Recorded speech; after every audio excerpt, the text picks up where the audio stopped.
barnaamijkeena maanta waxa aanu ku soo qaadan doonaa warbixin uu mid ka mid ah taliyayaashii dalka Ciraaq u sheegay saxaafadda xilli laga joogo in ka badan 10 sano markii la dilay Saddam Hussein. Warbixintaasi ayaa waxaa ka mid ah in Saddam Hussein la jirdilay sidoo kaleetana dhibaatooyin waaweyn la gaarsiiyay si uu u qirto inuu dhibaatooyin ka geystay dalkiisii, laakiin taliyaha ayaa sheegay in ninkani uu ahaa nin aad u adag dalkiisana jecel mar walba oo la ciqaabana ku adkaysanayay hadalkiisii hore.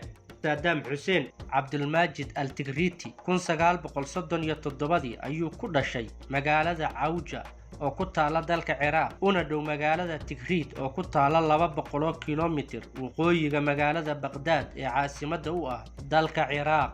sanadii 1956 ayuu ku biiray xisbiga Bacth, laakiin 3 sano kadib waa la xiray waxaana lagu xukumay 6 bilood oo xarig ah kadib markii lagu soo eedeeyay inuu waday dhaqdhaqaaq looga soo horjeedo dawladda. sanadii 1958 waxa uu ka qayb qaatay afgambigii dhicisoobay ee lagu doonayay in talada looga tuuro madaxweyne Cabdulkariim Qaasim. isagoo lugta ka dhaawacan ayuu u fakaday dalka Syria kadibna waxa uu uga sii gudbay waddanka Masar. isaga iyo kooxo fara badan oo lagu eedeeyay afgambigaasi ayaa 25 Febraayo 1960 waxaa lagu xukumay dil toogasho, xilligaasi oo isaga uu waddanka banaanka kaga maqnaa. 2 sano kadib markii lagu xukumay dil toogasho waxa uu Masar ku qaatay tacliintiisii dugsiga sare. si kastaba ha ahaatee sanadii 1979 Saddam waxa uu noqday madaxweynihii dalka Ciraaq kadib markii uu xukunka ka tuuray madaxweynihii xilligaasi xukumayay waddanka Ciraaq ee madaxweyne Bakar, taasi oo ka dhalatay kadib markii madaxweyne Bakar uu ku dhawaaqay in uu la midoobi rabo waddanka Syria. hadalkaasi oo inta badan dadkii reer Ciraaq iyo sidoo kale militariga waddankaasi ay ka soo horjeesteen, sababna u noqday in talada laga tuuro madaxweynahaasi. Saddam ayaa madaxweynihii xilka laga tuuray waxa uu ku xukumay xabsi guri isagoo ilaa muddana ku jiray gurigiisa. daawade waxaa naga xasuusin ah maalin walba in aan idiin soo gudbin doono 3 muuqaal hadduu alla maya dhihin. waxa aan soo kala gudbin doonaa saacadu marka ay tahay 8 aroornimo ama 2 saac oo subaxnimo. midka kalena waxa aan soo gelin doonaa 9 galabnimo ama 3 galabnimo hadba sida aad u taqaano, halka midka saddexaadna maalin walba aan soo gelin doono 10 fiidnimo ama 4 saac oo habeenimo hadba sida aad u taqaano. aynu dib ugu soo laabanay barnaamijkeennii. sanadii 1990 Ciraaq waxa ay qabsatay waddanka Kuwait, balse sanadkii xigay ayaa in ka badan 30 dawladood ay weerar ku soo qaadeen waddankii Ciraaq, xoogna looga saaray waddankii Kuwait ee ay markii hore qabsadeen. 12 sano kadib Saddam Hussein ayaa talada lagaga tuuray dagaal uu horkacayay waddanka Mareykanka oo ay ka qayb qaateen inta badan dawladaha reer galbeedka ayaa waxa ay ku marmarsiyoonayeen in Saddam Hussein uu samaysanayo hubka nuclear-ka, sidoo kaleetana uu taageerayo argagixisada. ugu dambeyn waxaa xukunka laga tuuray Saddam Hussein taariikhdu marka ay ahayd 9 Abriil 2003. xilligaasi wixii ka dambeeyay Saddam muuqaalkiisa waa la waayay, waxa uuna u cararay meel aanan la garanaynin. ugu dambeyn howlgal uu horkacayay dalka Mareykanka ayaa lagu soo qabtay Saddam oo ku jira meel ka mid ah dhulkii uu ku dhashay, waxaana la horkeenay maxkamad isagoo lagu xukumay dil. ugu dambeynna waxaa la daldalay taariikhdu marka ay ahayd 30 Diseembar 2006. haddaba barnaamijkeena maanta waxaynu uga hadli doonaa sida loo fashiliyay dilkii iyo qaabkii uu u dhacay iyo waxa laga sheegay habkii uu u dhaqmay Saddam Hussein daqiiqado ka hor inta aanan la daldalin. taliyihii hore ee dhanka ammaanka ee dalkaasi Ciraaq ee lagu magacaabo Rubale oo kormeerayay dilkii Saddam Hussein sanadii 2006 ayaa waxa uu yiri waxa uu ahaa mid adag oo xay ah ilaa dhamaadkii markii la dilayay, ma uusan muujinin wax shalayta ah wixii hore ee uu soo sameeyay. taliyaha oo hadalkiisa sii wata ayaa waxa uu yiri aniga ka Rubale ahaan waxa aan aaminsanahay inuu ahaa dambiile, dilaa, kawaanle iyo sidoo kaleete inuu geystay xasuuq fara badan, laakiin wixii aniga iga yaabiyay ayaa waxa ay ahaayeen in wax jaxaanjax ah uusan muujinin ilaa markii dambe laga dilo. taliya Rubale waxa uu yiri waxa aan maalmaha ka mid ah qaabilay Saddam Hussein waxa aan ku qaabilay qol aniga iyo gooni ah wax noo soo galay ma aysan jirin haddii ay ahaan lahaayeen ajaanibtii Mareykanka ahaa iyo sidoo kaleete dadkii kale ee Ciraaq.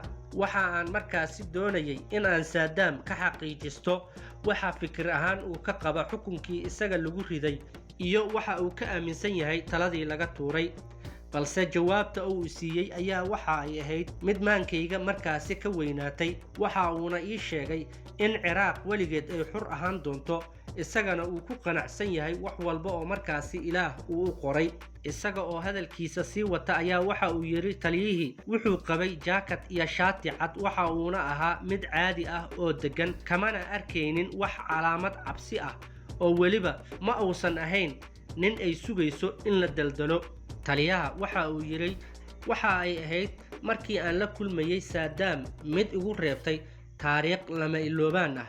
weliba habkii uu igula hadlay ayaa waxa uu ahaa mid markaasi aniga aanan ka filanaynin, waayo waxyaabaha aan ka filanayay ayaa waxa ay ahaayeen in aan ka helo ereyo calaacal ah ama sidoo kaleete in lagu xadgudbi ah.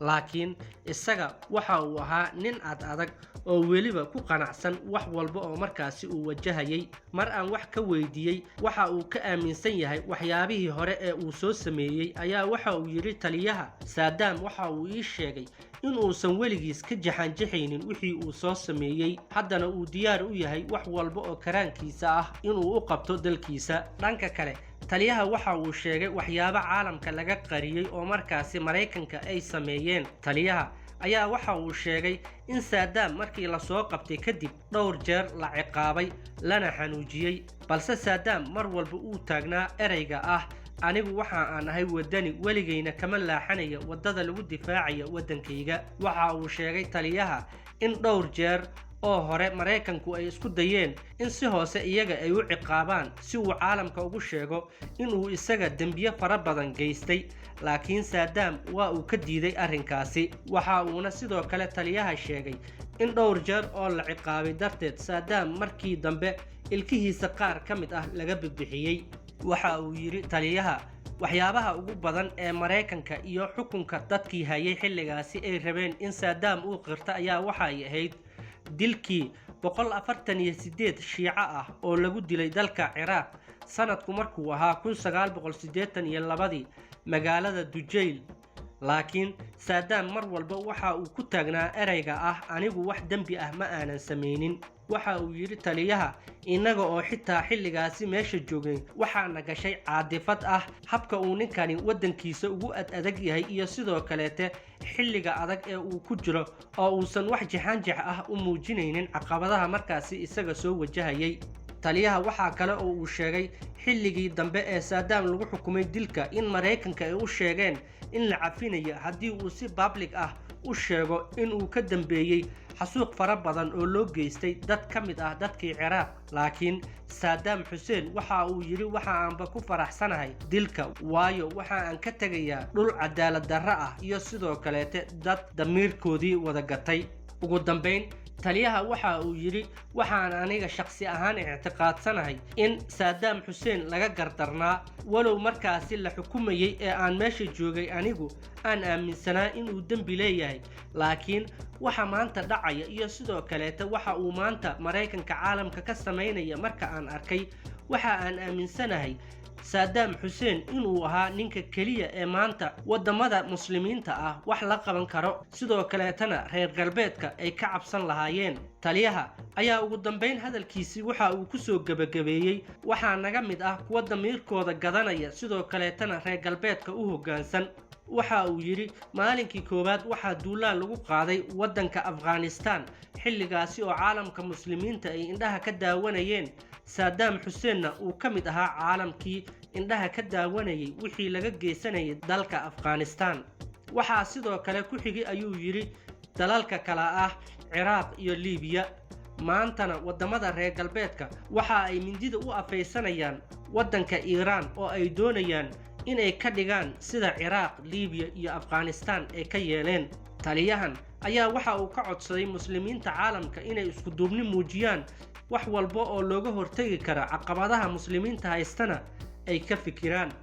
daawadayaal intaa waxaynu ku soo koobaynaa barnaamijkeennii aynu uga hadlaynay sirtii uu fashilay mid ka mid ah taliyayaashii dalkii Ciraaq ee ka sheekeeyay habkii loo ciqaabay Saddam Hussein iyo waxa lagu haystay. tan iyo intaynu ku kulmayno barnaamijkan kiisa kale waa anigoo inkaga tagaya. wassalaamu calaykum waraxmatullaahi wabarakaatuh.